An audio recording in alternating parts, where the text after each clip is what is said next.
முதலில் மகாராஷ்டிரா மாநிலத்தினுடைய துணை முதலமைச்சர் மாண்புமிகு அஜித் பவார் அவர்கள் விமான விபத்தில் அவரும் அவர்களுடைய மெய்காப்பாளர்கள் உதவியாளர்கள் உட்பட பலர் இறந்ததாக கிடைத்த செய்தி மிகவும் வேதனையடைகிறேன். நம்முடைய தமிழக சட்டப்பேரவை தலைவர் என்ற முறையில் மிகுந்த ஆழ்ந்த இரங்கலையும் ஆழ்ந்த அனுதாபத்தையும் அவருடைய குடும்பத்தாருக்கும் அவருடைய கட்சி தோழர்களுக்கும் மகாராஷ்டிரா மக்களுக்கும் தெரிவித்துள்ளார்.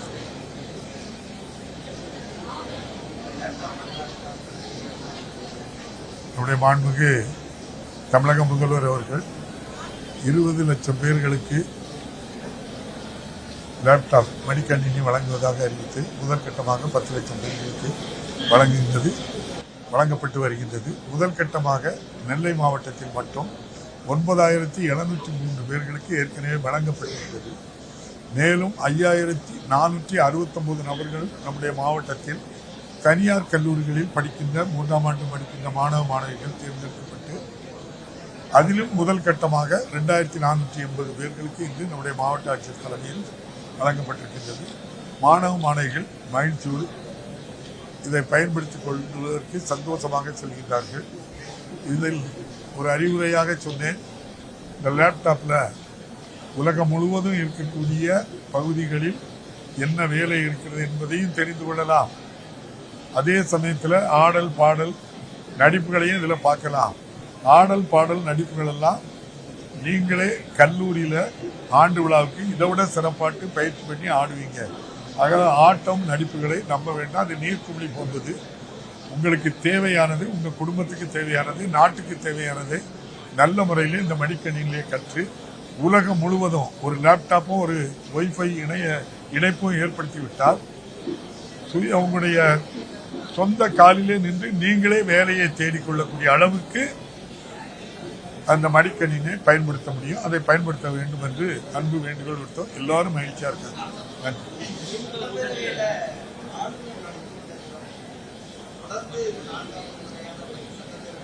நல்லா தானே நடந்து போனாங்க, ஒன்றும் பாதிப்பு இல்லையா? கால் நடக்கிறதுல ஒன்றும் குழப்பம் இல்லையா? நடந்தே வந்தாங்க, நடந்தே போயிட்டாங்க.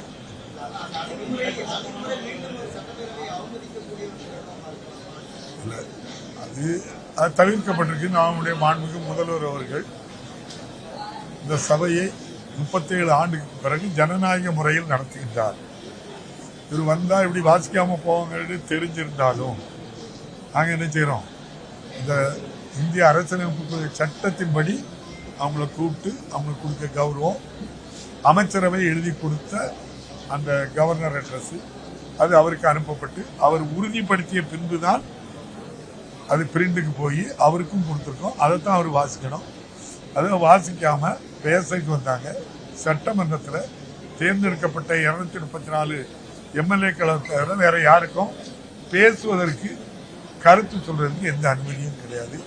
To read not to speak. அது நம்ம நாடே பார்த்து இந்தியா முழுதும் சிரிக்காங்களே.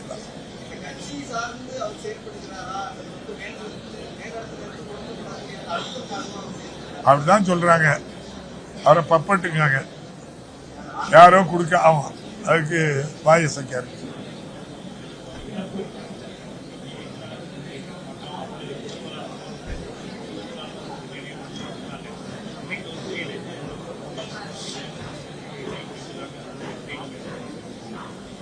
நான் அரசியல் சொல்லக்கூடாது, பேசக்கூடாது. இருந்தாலும் அவங்க 2 பேரும் கை கொடுத்துக்கலாம். ஆனா கீழ்மட்டத்தில் அது ஒரு ஒவ்வொரு கூட்டணின்னு தான் சொல்றாங்க. நான் சொல்ல, நிறைய பேர் நீங்க தான் சொல்றீங்க. ஏன்னா வலது பக்கத்தில் டிடிவி தினகரன் இருக்காங்க, இடது பக்கத்தில் நம்முடைய நம்ம டாக்டர் அன்புமணி ஐயா இருக்காங்க. இவங்க 10% வேணுங்காங்க இடஒதுக்கீடு. வலது பக்கத்தில் 10% கொண்டு வந்ததுனால எங்க சமூகத்துக்கு 2% ஓட்டு தான், 2% வேலை தான் கிடைச்சிருக்கு அப்படின்னு ரைட் சைடில் இருக்கக்கூடிய தம்பி டிடிவி தினகரன் சொல்றாங்க. தம்பி அன்புமணி என்ன சொல்றாங்க, 10% வேணுங்காங்க. அப்ப ஐயா எதிர்கட்சி தலைவர் எடப்பாடி ஐயா என்ன முடிவு எடுப்பாருன்னு நீங்க தான் கேட்கணும்.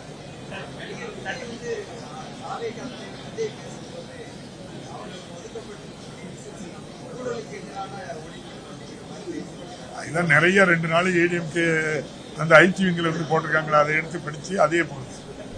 அவ்வளவுதான். அதான் நாட்டு மக்களுக்கு எல்லாருக்குமே தெரியும். என்னுடைய சொந்த கட்சிக்காரங்க இறந்ததுக்கு என்னன்னு கேட்கல.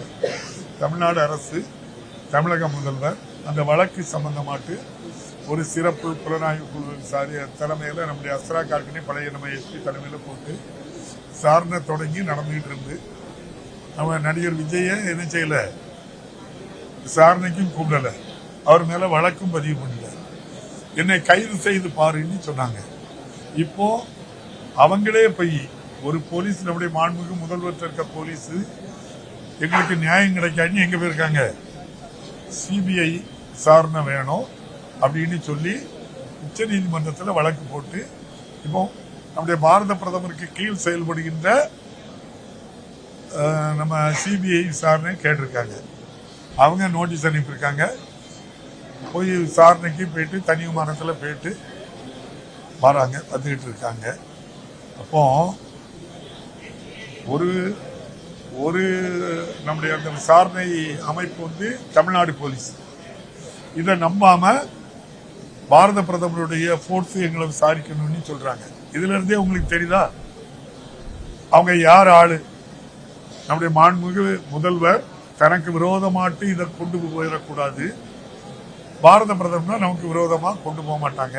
ஏன்னா அவர் சொல்லிதான் நம்ம கட்சி ஆரம்பிச்சிருக்கோம். அதனால நம்முடைய பல இடங்கள்ல சொல்லுவாங்க, எனக்கு அது உடன்பாடு இல்லையான்னு தெரியல. ஓவைசின்னு ஒரு நாடாளுமன்ற உறுப்பினர் இருக்காங்க. அவங்க வந்து முஸ்லீம் இயக்க ஒரு கட்சி வச்சு வராங்க. அவங்க வந்து பிஜேபிக்கு ஆதரவாட்டு தான் அந்த கட்சியை நடத்துறாங்க. அதே மாதிரி தான் இங்க தமிழ்நாட்டு ஓவைசி தான் விஜய்னு சொல்றாங்க. நான் பத்திரிகைகள் படிச்சேன், நான் சொல்றேன்.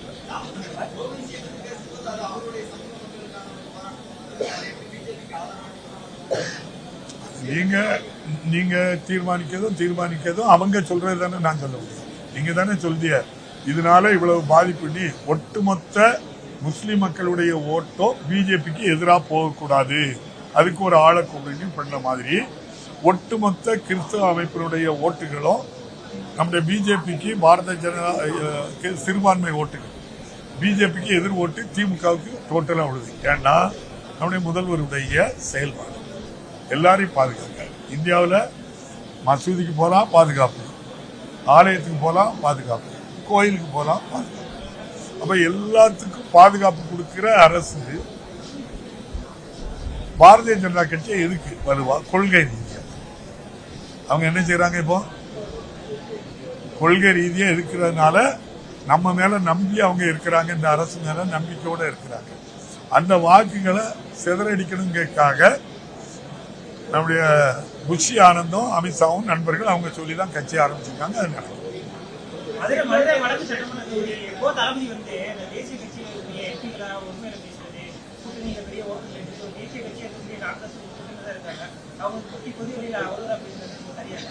அது நம்ம தலைவர் கண்டிச்சிருக்காங்க, அப்படி பண்ணக்கூடாது.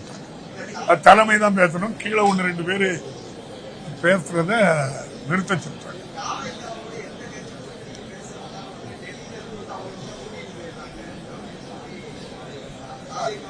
தம்பி, வெளிப்படையா நான் சொல்லியிருந்தேன், தாவேக்காவும் பிஜேபியும் டிராமா பண்றாங்க, நடிக்கிறாங்க, நாடகம். அதான் ஜனநாயக படம் இப்ப வேண்டாம், நான் சொல்ற நேரம் தந்துவிடும், நீ அதுவரை கோர்ட்டுக்கு போன மாதிரி நடிக்காங்க.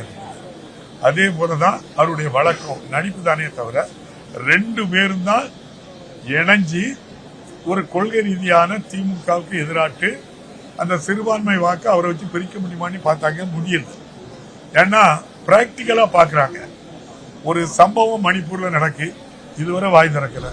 நம்முடைய மாண்புமிகு முதல்வர் உடனே அடுத்த நேரமே கண்டிக்கிறாங்க. தமிழ்நாட்டில் அப்படிப்பட்ட சம்பவம் நடக்க அனுமதிக்கப்பட்டிருக்காங்க. நம்முடைய மாண்பு ஒரு சிறு சம்பவம் நடந்தாலும் சட்டப்படி நடவடிக்கை. அதனால்தான் சட்டத்தின் ஆட்சி தமிழ்நாட்டில் நடக்கு. நிச்சயமா பாரதிய ஜனதா கட்சியும் நம்முடைய தமிழக வெற்றி கழகம் தம்பி விஜய் அவர்களும் நடிச்சுக்கிட்டு இருக்காங்க. அரசியல் வந்து நடிக்காங்க. இப்போ சினிமாவில் நடிப்பை விட்டுட்டு இப்ப அரசியல்ல மோடி ஐயாவும் அவங்களும் சேர்ந்து நடிக்காங்க. இதான் உண்மை. நன்றி.